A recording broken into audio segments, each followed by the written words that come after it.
നടി ശ്വേതാ മേനോനെതിരായ കേസിലെ തുടർ നടപടികൾക്ക് സ്റ്റേ. ഹൈക്കോടതിയുടേതാണ് ഇടക്കാല ഉത്തരവ്. മജിസ്ട്രേറ്റ് കോടതിയിൽ നിന്നും ഹൈക്കോടതി റിപ്പോർട്ട് തേടി. പരാതിക്കാരനും നോട്ടീസുണ്ട്. ശ്വേതാ മേനോൻ നൽകിയ ഹർജി ഫയലിൽ സ്വീകരിച്ചാണ് ഹൈക്കോടതി നടപടി. നടി ശ്വേതാ മേനോനെതിരായ കേസിൽ എറണാകുളം CJM കോടതി നടപടിക്രമങ്ങൾ പാലിച്ചില്ലെന്ന് ചൂണ്ടിക്കാട്ടിയാണ് ഹൈക്കോടതി കേസിന്റെ തുടർ നടപടികൾ സ്റ്റേ ചെയ്തത്. ശ്വേതാ മേനോന്റെ വാദങ്ങൾ പ്രഥമദൃഷ്ട്യാ നിലനിൽക്കുമെന്ന് ഹൈക്കോടതി നിരീക്ഷിച്ചു. മജിസ്ട്രേറ്റ് കോടതിയിൽ നിന്നും റിപ്പോർട്ട് തേടാൻ ഹൈക്കോടതി രജിസ്ട്രിക്കാണ് സിംഗിൾ ബെഞ്ച് നിർദ്ദേശം നൽകിയത്.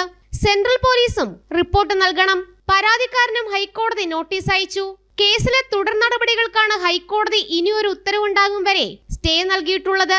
കേസ് റദ്ദാക്കണമെന്നാവശ്യപ്പെട്ട് ശ്വേതാ മേനോൻ നൽകിയ ഹർജിയിലാണ് നടപടി. അശ്ലീല സിനിമകളിൽ അഭിനയിച്ച് ധനസമ്പാദനം നടത്തിയെന്നാണ് കേസ്. എറണാകുളം സെൻട്രൽ പോലീസ് ഇക്കഴിഞ്ഞ ജൂലൈ 30-നാണ് FIR ഇട്ടത്.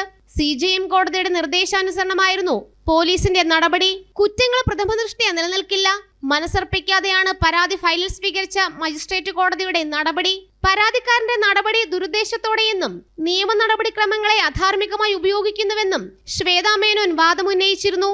കേസിനാസ്പദമായ 3 സിനിമകൾക്കും സെൻസർ അനുമതി ലഭിച്ചതാണ്. സംസ്ഥാന സർക്കാർ പുരസ്കാരം ലഭിച്ച സിനിമയുമുണ്ട് കൂട്ടത്തിൽ. മൗലികാവകാശമായ ആവിഷ്കാര സ്വാതന്ത്ര്യത്തിനെതിരാണ് നിയമ നടപടി. അശ്ലീല വെബ്സൈറ്റുകൾ നടത്തുന്നുവെന്ന ആക്ഷേപം അപകീർത്തിപ്പെടുത്താനാണെന്നും ശ്വേതാ മേനോൻ വാദമുന്നയിച്ചിട്ടുണ്ട്. അതിനിടെ ശ്വേതാ മേനോനെതിരായ കേസിൽ ഗൂഢാലോചന സംശയിക്കുന്നതായി പ്രശസ്ത നിർമ്മാതാവും ജനം TV എക്സിക്യൂട്ടീവ് ചെയർമാനുമായ G. സുരേഷ് കുമാർ ആരോപിച്ചു. സെൻസർ ബോർഡിന്റെ പരമാധികാരത്തിന്മേലുള്ള കൈകടത്തൽ കൂടിയാണ് നടന്നിരിക്കുന്നതെന്നും സുരേഷ് കുമാർ ജനം TVയോട് പറഞ്ഞു.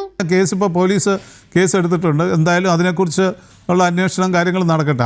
അവർ നിരപരാധിയായിട്ടുള്ള ഒരു സ്ത്രീയെ ക്രൂശിക്കുന്നതാണ് ഈ നടപടി. ഇപ്പോൾ ഇതിനെതിരെ ഈ സമയത്ത് ശ്വേതയ്ക്കെതിരെ എന്തെങ്കിലും ഒരു ബാഡ് റിമാർക്ക് കൊണ്ടുവരാൻ ആരോ മനഃപൂർവ്വമായിട്ട് ശ്രമിക്കുന്നതായിട്ട് തോന്നാം. നമുക്ക് എല്ലാവർക്കും സ്വാഭാവികമായിട്ട് തോന്നാം. ഇപ്പം വരുമ്പോഴത്തേക്ക് ഇത് വേണമെങ്കിൽ ഇത് കഴിഞ്ഞിട്ട് കൊടുക്കാമായിരുന്നല്ലോ. ഈ ഇലക്ഷൻ കഴിഞ്ഞിട്ട് വേണമെങ്കിൽ കൊണ്ട് കൊടുക്കാമായിരുന്നല്ലോ.